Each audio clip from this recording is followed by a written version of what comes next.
Next question जो हमारे पास उपलब्ध है वो है what is C language. C language क्या है? सी लैंग्वेज एक लैंग्वेज का नाम है जिसमें सी लैंग्वेज एक प्रोग्रामिंग लैंग्वेज को रिप्रेजेंट करती है, जिसको डिजाइन और रिटर्न किया गया है डेनिस रिची के द्वारा, और ये 1972 में किया गया। तो सी एक प्रोग्रामिंग लैंग्वेज है जिसके साथ हम अपनी प्रोग्रामिंग कर सकते हैं और जिसके साथ हम अपने प्रोग्राम बना सकते हैं। तो इसका मतलब ये हुआ कि सी लैंग्वेज एक ऐसी लैंग्वेज है जिसके द्वारा हम अपने कंप्यूटर प्रोग्राम्स बना सकते हैं। हमारे पास काफी सारी लैंग्वेजेस अवेलेबल हैं, तो हम सी का प्रयोग ही क्यों करें, या सी के कौन से फीचर्स हैं जिनके कारण हम इसका प्रयोग करें? तो सबसे पहले हम बात करते हैं पहले फीचर की। सी एक सिंपल, पॉपुलर, रियल वर्ल्ड और वाइडली अवेलेबल लैंग्वेजेस में से है। अर्थात ये सिंपल लैंग्वेजेस में लिखी जाती है, बहुत ही फेमस है, लैंग्वेज वर्ल्ड में बहुत ज्यादा अपनाई जाती है प्रोग्राम्स लिखने के लिए।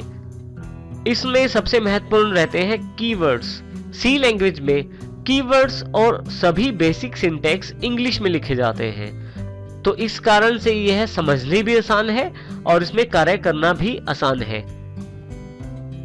यहाँ पे यह ध्यान देना जरूरी है कि कीवर्ड्स जो होते हैं हमारे, वो पहले से प्री डिफाइंड वर्ड्स होते हैं किसी भी लैंग्वेज के अंतर्गत। इसका अर्थ ये हुआ कि सी लैंग्वेज में काम करना और उसको समझना बड़ा आसान है, क्योंकि इसके सभी सिंटैक्स जो हैं वो बेसिक इंग्लिश में ही लिखे जाते हैं। हमारे पास यहाँ एक प्रोग्राम का उदाहरण है जो हेलो फ्रेंड्स प्रिंट करवाता है।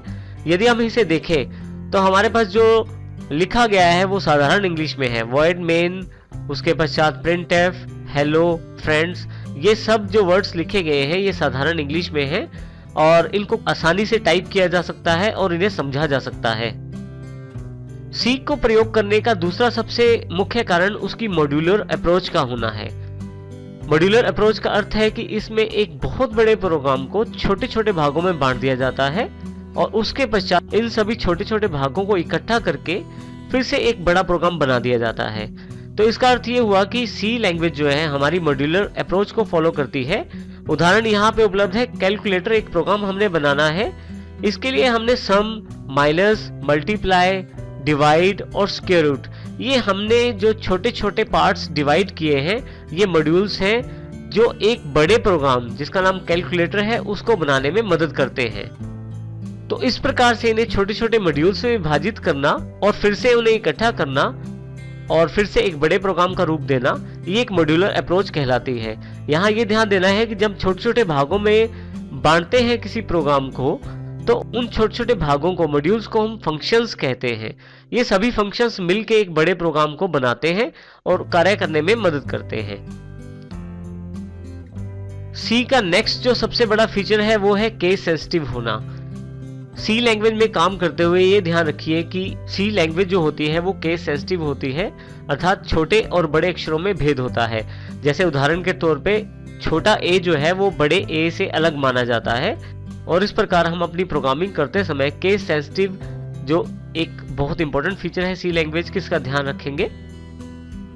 सी का नेक्स्ट सबसे बड़ा फीचर है कि आजकल प्रयोग की जाने वाली सभी एडवांस लैंग्वेजेस काफी हद तक सी लैंग्वेजेस का एक्सपेंडेड वर्जन है या रूप है, या सी से प्रेरणा लेके वो लैंग्वेजेस बनाई गई हैं। उदाहरण के तौर पे C++ और जावा। C++ जो कि ऑब्जेक्ट ओरिएंटेड प्रोग्रामिंग है जिसको सी से ही एक्सपेंड किया गया है, और जावा एक ऐसी लैंग्वेज है जिसमें हम यदि सी लैंग्वेज को जानते हैं तो हम आसानी से जावा में काम कर सकते हैं। इसका अर्थ ये हुआ कि यदि आपको सी लैंग्वेज की नॉलेज है तो आप आसानी से जावा लैंग्वेज में काम कर सकते हैं उसके बेसिक लैंग्वेज के कॉन्टेक्स्ट को देखते हुए। सी प्रोग्रामिंग की सबसे बड़ी विशेषता इसके द्वारा प्रोड्यूस किया जाने वाला कोड है। सी प्रोग्रामिंग के द्वारा जो कोड प्रोड्यूस किया जाता है वो बहुत ही एफिशिएंट और फास्ट रहता है, जिसकी वजह से ये बहुत जल्दी रन हो जाता है और जल्दी ही आपको आउटपुट प्रदान करता है।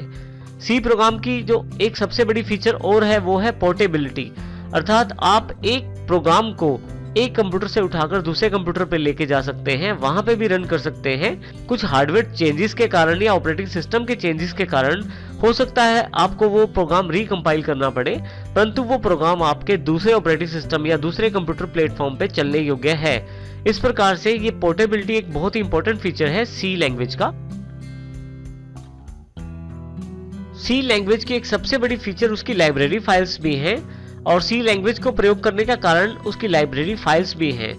काफी सारी फाइल्स आपके पास पहले से अवेलेबल है सी लैंग्वेज के अंतर्गत हेडर फाइल्स के रूप में, जिसमें काफी सारे फंक्शंस पहले से ही डिफाइंड हैं, जिनका आप प्रयोग करके अपने प्रोग्रामिंग को इजी कर सकते हैं और उन फंक्शंस का प्रयोग करते हुए आप बड़े बड़े प्रोग्राम भी आसानी से बना सकते हैं। उदाहरण के तौर पे हमारे पास 3 हेडर फाइल्स यहाँ अवेलेबल है, जिसमें सबसे पहली है maths.h, दूसरी है stdi.h, तीसरी है conio.h। इसमें हर एक फाइल अपने कुछ फंक्शंस को रिप्रेजेंट करती है। जैसे maths.h के मुख्य फंक्शन है स्क्वायर रूट, पावर, लॉग। इस तरह से stdio.h जो फाइल है वो printf, scanf, इस तरह के काफी सारे फंक्शंस को रिप्रेजेंट करती है।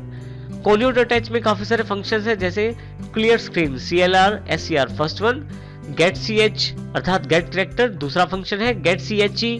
इस तरह से काफी सारे फंक्शंस हैं। हेडर फाइल्स में काफी सारे फंक्शंस पहले से ही बने होते हैं और आप अपने प्रोग्राम में उन फंक्शंस को इस्तेमाल कर सकते हैं, परंतु इन फंक्शंस को प्रयोग करने के लिए आपको हेडर फाइल्स को अपने प्रोग्राम्स में शामिल करना पड़ता है और उसके पश्चात आप इनके फंक्शंस का प्रयोग कर सकते हैं।